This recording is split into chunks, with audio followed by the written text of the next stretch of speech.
We've just finished a week of talking about generosity, pledging our time and energy and resources and finances to keep this daily online going, and have a deep respect for each of the teachers that have shared during this week.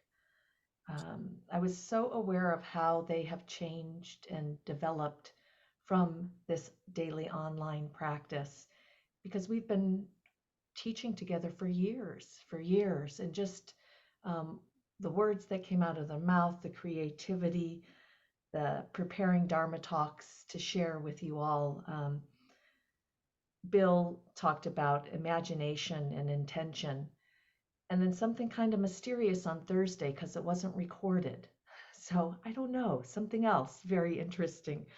Ellen talked about Buddhist economics and talked about finances and resources in the way of Buddhist practices and principles.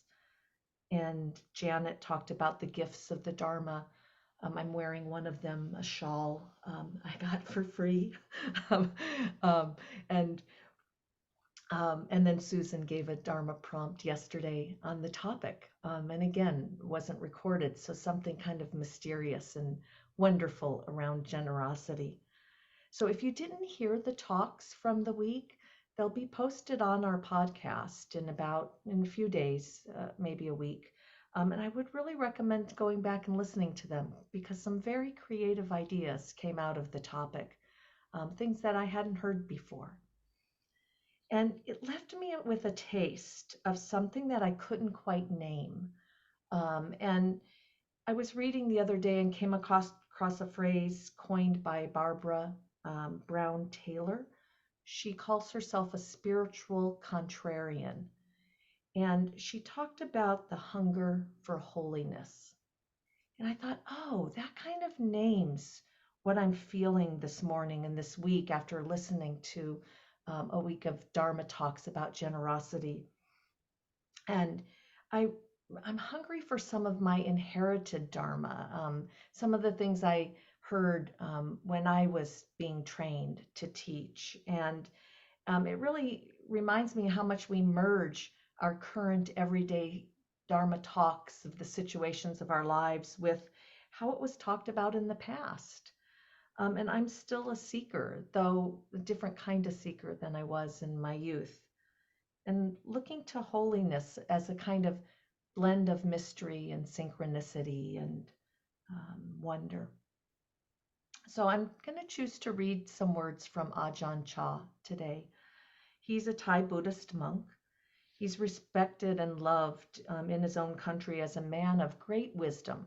Um, and he was also instrumental in setting up the Theravada Buddhism in the West. So I find it interesting that I'm choosing his words this morning.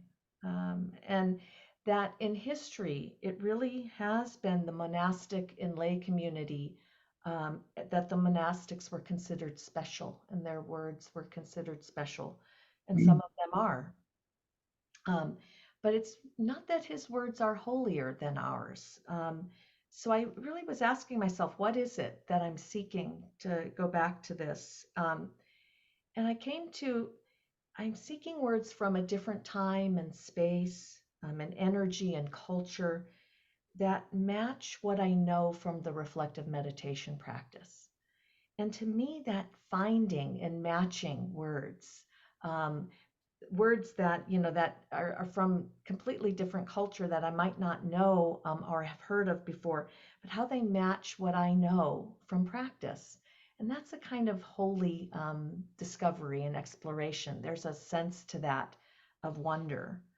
Um, so I'll start with a paragraph from a letter that he wrote.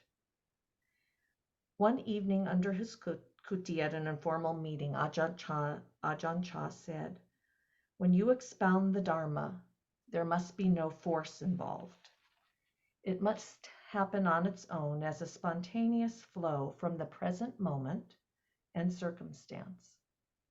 You know, it's funny, but sometimes people come to me and really show no apparent wish to hear the Dharma.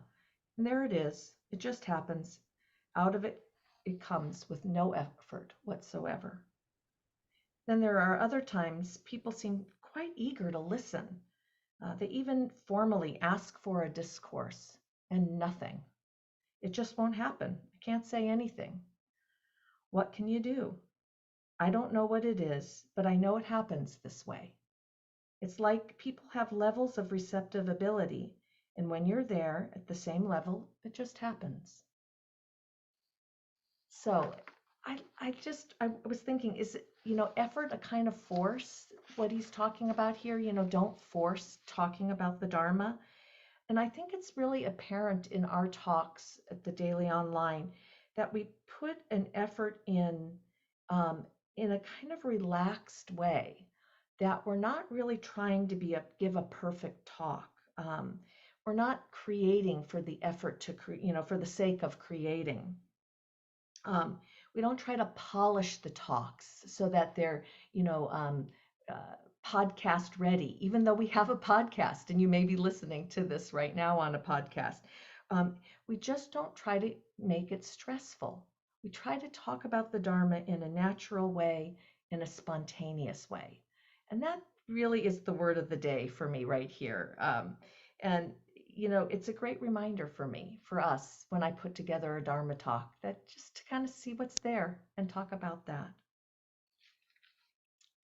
So his next quote: I believe without a doubt about the Buddha's ability to know other beings' temperament and receptive ability.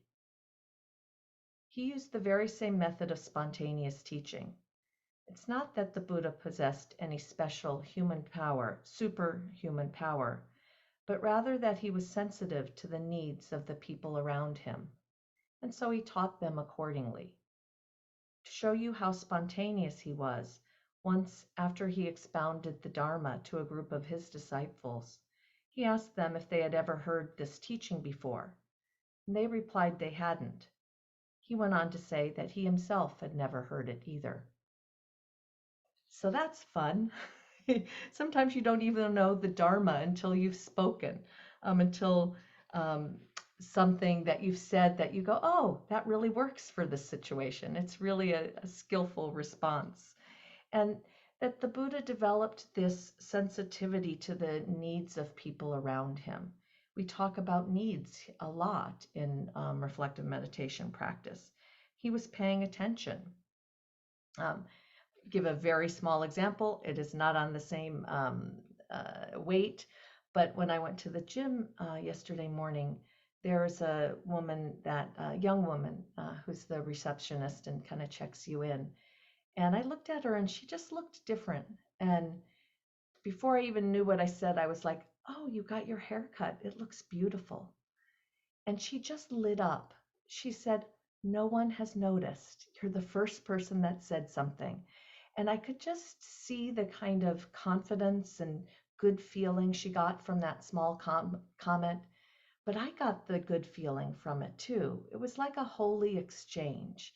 And it really mattered to me that somebody in my world, that I saw them and that they were able to respond. And yeah, it's an example of what I think the Buddha's talking about there. Or Ajahn Chah, not the Buddha. Yeah, the monk. So I'll end with this. He says, Ajahn Chah again, just continue your practice, no matter what you're doing. Practice is not depending on any one posture, such as sitting or walking. Rather, it is a continuous awareness of the flow of your consciousness and feelings. No matter what is happening, just compose yourself and be ever mindful, aware of that flow. Ever mindful. So this could easily be interpreted as the same awareness every single moment of your life. That won't happen. You'll lose attention, you'll gain it back, you'll remember, you'll forget, but please continue. I think that's really what he's trying to talk about, is continue practicing, hopefully with here with us daily, on your own, with others, and that that how you feel about your practice is really going to help you continue to practice. And I hope that you get something uplifting, like I did, from the last weeks of talks about generosity from our teachers. And again, with mucho appreciation to everybody that's here this morning and all the effort that's gone into keeping us going daily. Thank you.